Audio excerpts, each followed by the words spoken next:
কোন নারী কতটা কল্যাণময় এটা বোঝার জন্য দেখতে হবে তার ঘরের প্রথম সন্তানটা কি।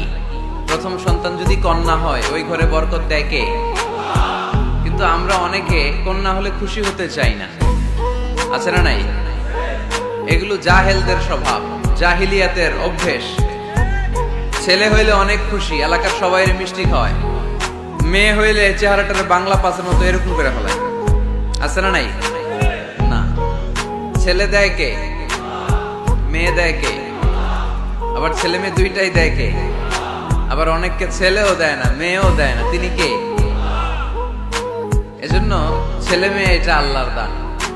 যাদের সন্তান হয় না তারা জানে এটা কত কষ্ট।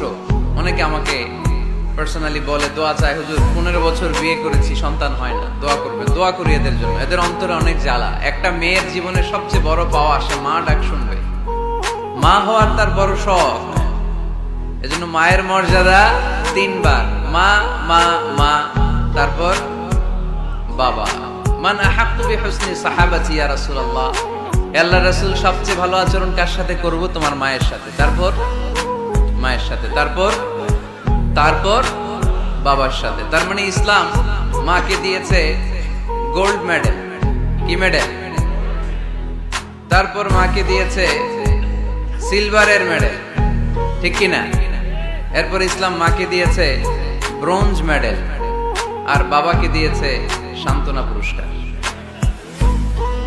3 বার যদি মা হয়, মানে মা মা মা, তারপরে বাবা, তাহলে ইসলাম মাকে কি মেডেল দিল? গোল্ড মেডেল, স্বর্ণ পদক। তারপর মাকে দিল রৌপ্য পদক। তারপর মাকে দিল ব্রোঞ্জ পদক। বাবাকে দিল সান্ত্বনা পুরস্কার, একটা কলম। তারপর আমরা খুশি।